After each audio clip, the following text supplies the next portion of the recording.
Hi, my name is Kelly Frayling, and I will be presenting today on the Coca Cola Say Yes to Love campaign. As most of you are familiar, Coca Cola is a beverage company that specializes in soft drinks. The Coca Cola Company is headquartered in Atlanta, Georgia, and this campaign was put on in Australia. At the time of this campaign, Australia was extremely split over the decision on whether or not to legalize same sex marriage. They issued a postal survey to the citizens of Australia, and voting was set to last from September 12th, 2017 until November 7th, 2017. More and more organizations during this time were coming out and taking a stance on the issue. They were either siding with the vote yes side of the campaign or the vote no side of the campaign. Coca Cola monitored the issue, prepared to roll out a campaign if the vote was set to proceed. Coca Cola introduced their Say Yes to Love campaign shortly following the announcement. This project was a collaboration between the Coca Cola Australia branch and the Coca Cola Atlanta based global design, brand, and legal team. So, as you can see here, there are a lot of people involved in making this happen and a lot of moving parts. This made it even more important to be aware of each other's culture and work seamlessly together. The goal of this campaign was to show that Coca Cola supports the Vote Yes campaign in Australia regarding the vote on same sex marriage. The output objectives for Coca Cola were A. To create a limited supply of Coca Cola Love cans to sell during the vote in Australia, and B. To change the King's Cross billboard, a highly visible and easily recognizable billboard, to support this campaign. The impact objectives, or what they hoped the citizens in Australia would get from this campaign, was to encourage citizens in Australia that are legally able to vote in the postal survey to vote yes on same sex marriage, and B, to increase the positive sentiment of Coca Cola as a brand that supports change and speaks out about current issues. For the campaign timetable, this all began on September 7th, 2017, when the announcement was made that the postal vote would move forward, and that is exactly when Coke started designing these cans. It only took 2 days for the design of these cans to be finalized, and on September 12th, 2017, the postal vote went live, and Coca-Cola rolled out their new King's Cross sign to coincide with the start of the postal vote. On September 14th, 2017, the Coca-Cola Love cans were finished printing, and only 5 days later, these Love cans were on the shelf and rolled out for purchase for people in Australia. On November 7th, 2017, the voting ended and the Coca-Cola can wrapped up. And it was shown that the citizens of Australia voted overwhelmingly yes to pass this new law, and on December 9th, 2017, the bill was officially passed, and it is now legal to have same-sex marriage in Australia. The theme for this campaign was unity, acceptance, and equality for all, no matter who you are. In a quote by Jackie O'Donnell, Coca-Cola's South Pacific marketing manager, she said, "Equality and diversity are hugely important to who we are as a brand and as a company. The idea was a very simple but powerful and locally relevant way to support everyone who drinks, distributes, and sells our brand." There are two main key messages for this campaign. And number one was, we say yes to love. That was just simply stating that Coca-Cola as a brand says yes and thinks that this vote should pass.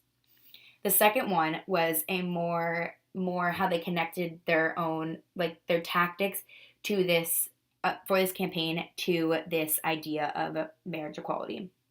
And they said, "We broke the rules surrounding our sacred institution, the Spencerian script logo, to help Australia break the rules surrounding their sacred institution, marriage." This campaign was the first time that Coca-Cola had ever used their iconic font to say anything other than the brand name. This was a huge leap for Coke, and they did it to help Australia make a huge leap, an action that speaks volume and shows how serious the company really was about this topic. So the two actions, the main ones for this campaign, were A, that Coca-Cola replaced the Coca-Cola title on their cans, instead using the word love in the same font that they normally put the Coca-Cola in, the Spencerian's script font. And they did a limited supply of these cans. And then the second action was they changed the billboard in King's Cross that previously said, "Say yes to the taste you love," and it read during the campaign, "We say yes to love." They also changed the lighting in the Coca Cola sign to show a rainbow throughout the duration of the vote. There were not really any special events for this campaign. This was purely focused on using Coca Cola's already available resources to make a large statement. As you can see in these photos, these are examples of the two different main elements of the campaign. On the top, you can see on the left the previous sign that said, "We say yes to the taste you love," and that was in support of their new rollout of their no sugar Coca Cola cans. And they quickly and easily transitioned that to what you see on the top right, which is how they changed it to become relevant to the postal vote by saying, "We say yes to love." Just making those quick alteration. And that is what they rolled out on the day the postal vote went live. On the bottom right, you can see the Coca-Cola cans in the front, and those are exactly what the Coca-Cola cans look like, with the love and the Spencerian script logo, and you can see a little heart that has the rainbow, which is a symbolic sign for LGBTQ rights. And in the background, you can see that Enjoy Coca-Cola is lit up with the rainbow lights. For this campaign, Coca-Cola used social media channels, including Facebook, Twitter, and Instagram, to roll out this campaign. They also posted articles on Coca-Cola Journey, which is Coke's personal news website, and they posted a company statement on Coca-Cola Journey as well. From the actions that they took and the articles and social media posts, Coca-Cola garnered a lot of media attention, and they had articles written by outlets including news.com.au, The Drum, justdrinks.com, Daily Telegraph, the Sydney Morning Herald, and more. Here's an example of their company statement that they made on marriage equality. I'm going to read it to you here quickly. Coca-Cola believes in the power of bringing people together. Whether it was the struggle for human rights in the United States in the 1960s to a group of young people from many nations on the hilltops in Italy in 1971. Around the world, we've always stood up for diversity, inclusion, and equality. We proudly strive for these qualities in our own business and support these rights for all in society. Every person has the right to happiness, so we believe it is time for a change in Australia. No matter who you are or who you love, all couples should be treated equally. We understand that not everyone will agree with our stance, and we respect people's right to hold a different view. We hope they will respect our right to support our staff, their family and friends, and our customers and consumers so that they all can share the simple happiness of being together. Coca-Cola also linked this statement so people could learn more about their company view in their social media posts and also in their articles that they wrote. This is a very clear and concise way to express exactly how the company feels on this issue. I also show on these slides an example of some of the social media posts that Coke used across their different platforms. You can see on the left, they show their cans, and that was actually a GIF of the cans being clinked together.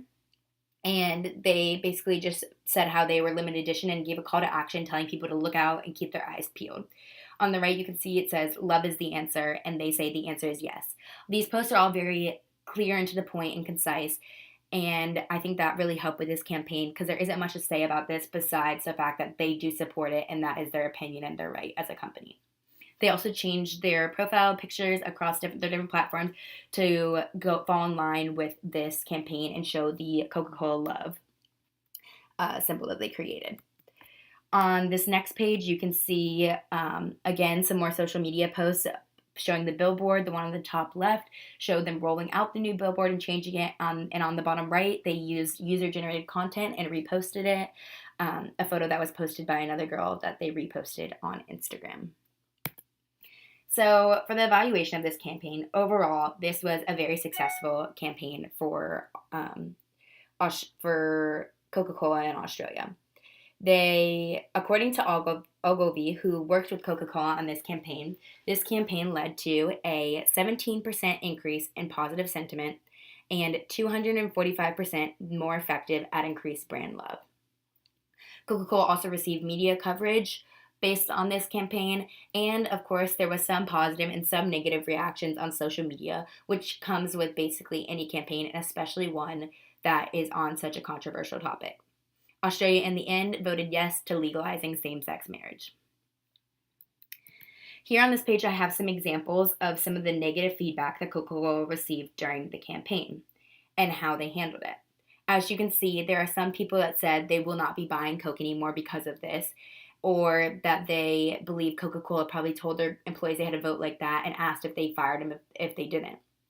Coca Cola had been monitoring these social media posts and had a pre-written post to reply to each of these things and respect these people's opinions, but yet say that it is their right as a company to feel this way, and they understand that some people may not agree with them. And I think this is a really important part of putting out a campaign like this. People really just want to be heard a lot of the times, and so it's good to reply to these people even if they have negative things to say about your brand. On this page, we have the positive comments that came along with the negative comments. There are a lot of people that threw their support behind Coca Cola and commended Coca Cola for being a company that took a stand. As you can see on this top left, this girl is saying, "Thank you so much for supporting my family and our community. Not only do I love Coke, but I love that you're standing up for equality in Australia." The girl on the right says, "Thanks Coca-Cola for your support. You guys rock." And as you can see, it got 412 likes. So just as many people are sending positive things as there are the few negative things, and people are really loving that Coke made a stand and loving the brand that much more for it. So I'm going to go into the circuit of culture and explain each different element and how it was used in this campaign. First, we talk about the regulation. Speaking out on issues like LGBTQ rights in Australia is more socially acceptable than many other locations. Coca-Cola was not the first nor the last company to do so, and many organizations and individuals were taking sides and speaking out. The media remains a watchdog source and free from government control over content, and the internet is widely used by Australians. For the production element, Coca-Cola decided to use pre-existing elements they already use, the can and the King's Cross sign, to deliver their messages. They revamped these items to display their company ideals and support for equal rights is an important time for Australia. Coca-Cola's South Pacific design lead, Ian Swanson, said, "Coca-Cola is for the people. It's for everyone, the human race in all its diversity. This was an opportunity to use our iconic packaging to express a simple, strong, critical idea." When it comes to representation, they use the King's Cross sign because it is a very highly visible and in a high traffic area where they knew they would gain attraction. They emphasized the word love and used the rainbow color, which is universally known as a symbol of the LGBTQ community. The can and the font are so important to the company. This shows how important the topic is to the company. They used online sources and social media because the internet is widely used in Australia. On the next two elements of the circuit of culture, consumption and identities. For consumption, this vote had long been a struggle for the people of Australia, and the country was very divided on this matter. This message was clear to all who consumed it. Coca-Cola is in support of the Vote Yes party, but the perception of those that consumed it was different based on their own personal opinion. One thing to keep in mind here is that Australia is a normative culture, and therefore they prefer to maintain traditions and norms. And so that's important to think about when making a campaign like this. When it comes to identities, Coca-Cola encoded their own identity into this campaign, one that has long been the identity of the company, and they were not afraid to show it. They showed it through this campaign that they support equality, diversity, unity, and acceptance for all. Some people who do not fall in line with this identity no longer think that they will use the product. And that is their right, seeing as they now see that their identity doesn't line up with the Coca-Cola identity. And that was a risk that Coke was willing to take in making this statement. Now we're going to talk a little about how it is to practice PR in Australia. PR is a two-way process in Australia, which means that it's really important for them to listen to what their consumers have to say. This is shown in this campaign by how the company monitored and listened to what issues their consumers were talking about and listened to see what was occurring in the country. PR is a large industry that is widely practiced in Australia. And in Australia, in-house PR is extremely popular. Also, a few of the things about the culture in Australia is that punctuality is very important in a business setting. And directness and brevity are very important in meetings. Direct honesty is seen as the correct approach.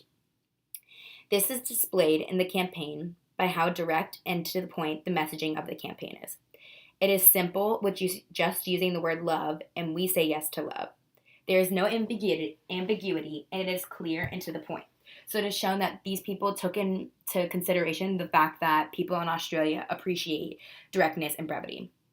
Also, people in Australia are open-minded but rely heavily on policies and rules.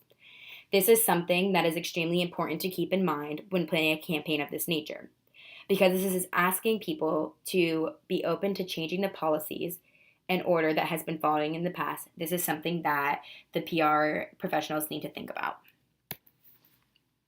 Overall, this campaign is an example of how a company used their platform to take a stance. This was a successful campaign for Coca Cola overall. They knew that there was potential for backlash, but felt strongly on the issue and portraying their company beliefs. The specific campaign elements also fell very well in line with Australia's culture and helped with the success of the campaign. They picked two elements that had strong brand notoriety: the cans and the sign. They were opening to changing the name on the can, and this made such a strong connection to how they were asking people to be open to making a change themselves. The sign was also in a location in Australia that had a lot of traffic and where the campaign would garner a lot of attention. They also emphasized the element of the limited quality of these cans to even further progress the appeal and the buzz around the campaign. A few key takeaways that I think are the most important that I got out of this campaign and that you should get out of this campaign is A, the importance of monitoring current events across the globe. When you are a global company, it is so important to be in the know with what's going on in everywhere that you operate. The teams in both the USA and in Australia were closely monitoring the situation surrounding the vote for same-sex marriage. They were ready when the time came to quickly start working and developing a campaign that had a quick turnaround rate because of this. Also, the campaign was only present because the company stayed apprised of the current issues and trends occurring in various countries. Another key takeaway is that there is a trend of consumers wanting brands to take a stand on social issues. Research from a current Edelman study showed that 64% of consumers around the world are belief-driven buyers. Of course, this runs the risk of consumers not buying your product anymore because their identity does not line up with your brand, but it can strengthen relationships, and some people just respect that the brand is willing to take a stand on social issues. A third key takeaway is that flexibility and awareness are extremely important. These offices were responding from 2 different countries and on 2 very different schedules and time zones. They were flexible with one another, stayed in constant contact, and many times worked while the other office was sleeping. Since this was a time-sensitive campaign, this became the priority, and the awareness of the different cultures allowed them to work seamlessly together. A few specific recommendations that I have based on this campaign is that if you take a stance on the issue, it is really important to be ready for people to not support it and have a plan in motion to handle the backlash. It is clear that Coca Cola Australia put a heavy emphasis on monitoring their social media platforms during this campaign. They responded to not only positive comments, but also negative comments, making the people feel heard and understood while still sticking to their opinion and their decision to take a stand. Also, it is important to look for opportunities to take a stand, but be aware of the country's culture and how that would be seen by the public. It is more acceptable in Australia than some other countries to speak out on issues like LGBTQ rights, and this is something you need to have knowledge about before creating a campaign in a certain country. Third, I think that you should always be monitoring situations in the countries you operate in. You never know when an opportunity could arise. It is so important to constantly be monitoring and be apprised of situations going on worldwide so that you can jump on any opportunity to make a difference. Thank you so much, and here are some of the sources from my presentation. Have a great day.